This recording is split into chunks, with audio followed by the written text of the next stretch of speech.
ছেলে কি হয়েছে মা? কি হয়েছে বল আমাকে। কেউ তোকে বারণ করেছে বাড়িটা নিতে? ভয় দেখিয়েছে না কেউ? হ্যাঁ, ভয় দেখিয়েছে, সেই জন্য সইটা করতে চাইছিস না? কে ভয় দেখিয়েছে আমাকে বল, কে ভয় দেখিয়েছে? মনি, আমার কথাটা শোনো, আমার কথাটা তুমি শোনো মনি। তুমি তুমি ওই বাড়িটা তোমার নামে করে নাও মনি, তোমার নামে করে নাও। আমি বাড়িটা নিয়ে কি করবো ছেলে?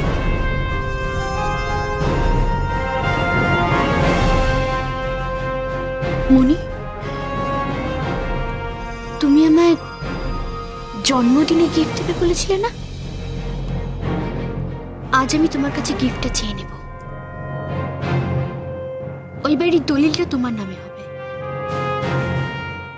আর বাড়িটা কিনে তুমি ওদের ফিরিয়ে দেবে।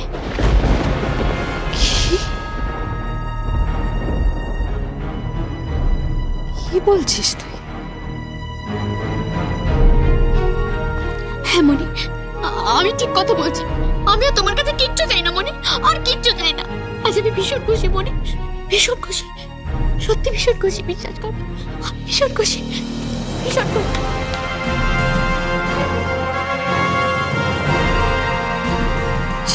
ঝিলিক, পুষ্প, পুষ্প দেখো ঝিলিক কোথায় গেল? ঝিলিক,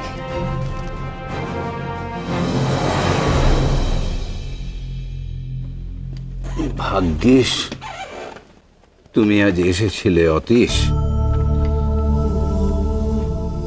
এদিকে মনীষটাও কিরকম যেন দিনকে দিন অসহায় হয়ে যাচ্ছে, অথচ আমিও ওকে কোনোভাবেই সাহায্য করতে পারছি না।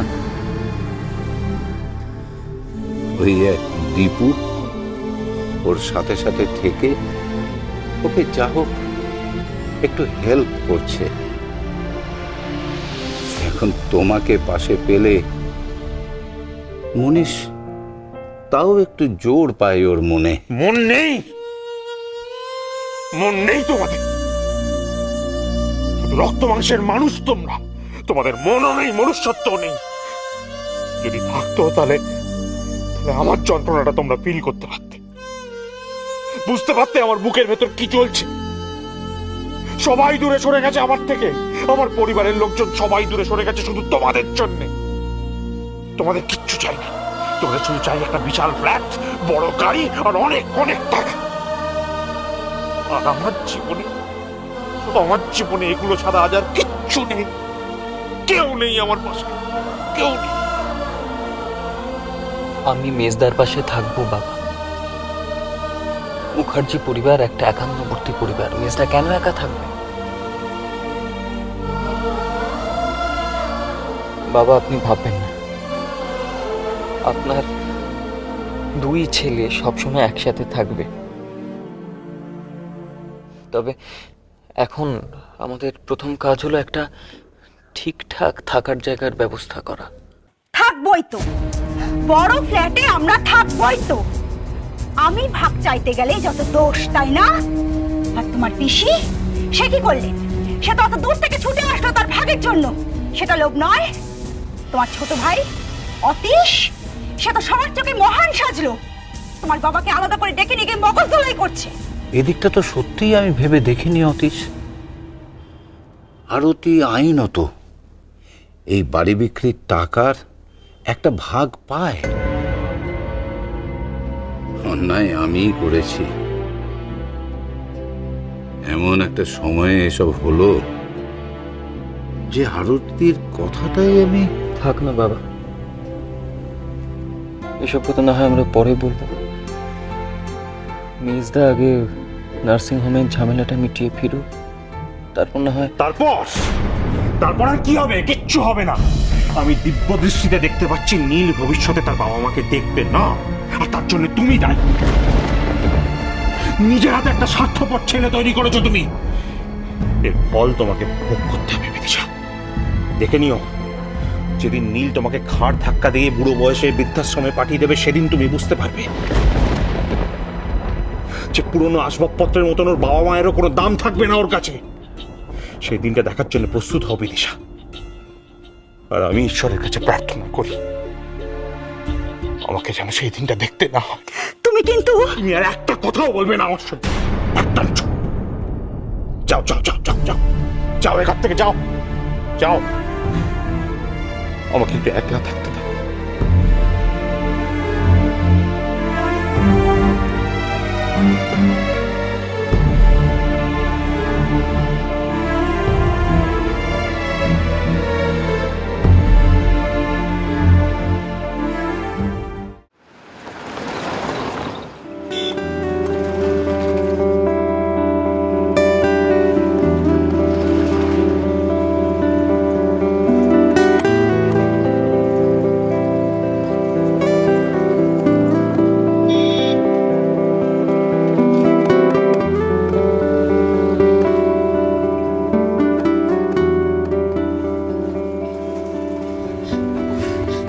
রাস্তায় এত জ্যাম। ড্রাইভার কাকা, তুমি অন্য রাস্তা দিয়ে নিয়ে চলো না, আমাকে আমাকে তাড়াতাড়ি নার্সিং হোম পৌঁছাতে হবে। ব্যাক করা উপায় নেই ম্যাডাম।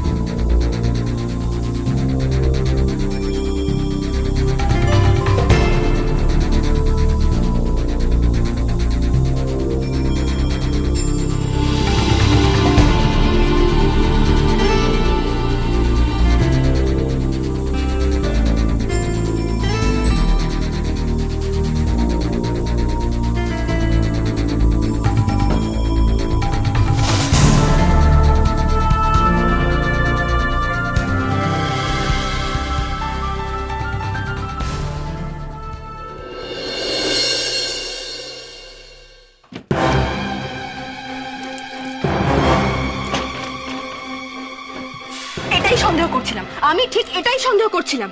কোথায় মানিক? মানিককে ডাকো, ওকে জিজ্ঞেস করি একটু। এই তো ঝিলিককে বাড়ি কিনে দিল, তোকে কি দিল? ভিক্ষের বাটি হাতে ধরালো। তোর বাবার দৌলতে না তোর এটাই জোটা উচিত ছিল। হ্যাঁ, তুমি চুপ করবে? ফোনটা কেন ধরছে না? তো কাকে ফোন করছো তুমি জানতে পারি আমি একটু? তোমাকে না পথে বসা থেকে কেউ আটকাতে পারবে না।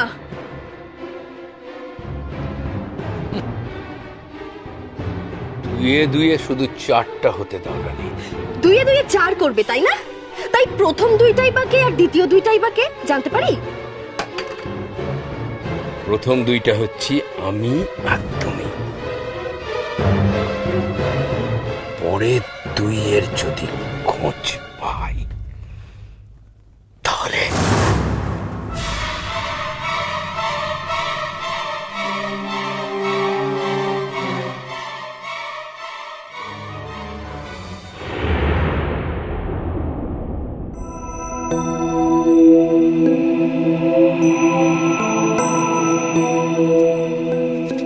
হ্যালো ম্যাডাম,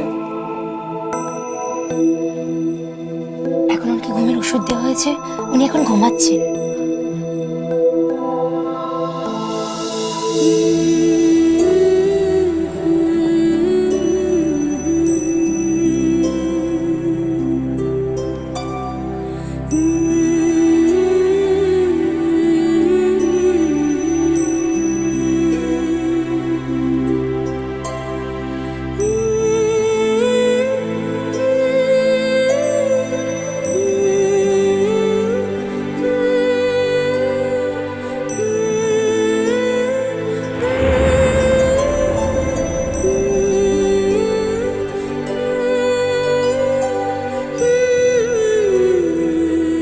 আমি পেরেছি, পেরেছি আমি। তোমাদের বাড়ি তোমাদের আমি ফিরিয়ে দিতে পেরেছি। তোমাদের মাথার উপর থেকে ছাদ আমি সরে যেতে দিইনি।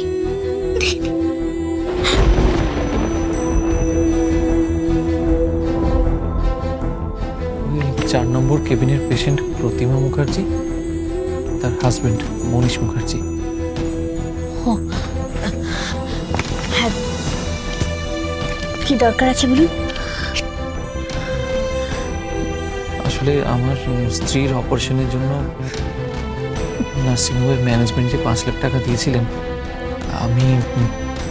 আমি সেই টাকাটা ফেরত দিতে এসেছি। এই চেকটা ছাড়া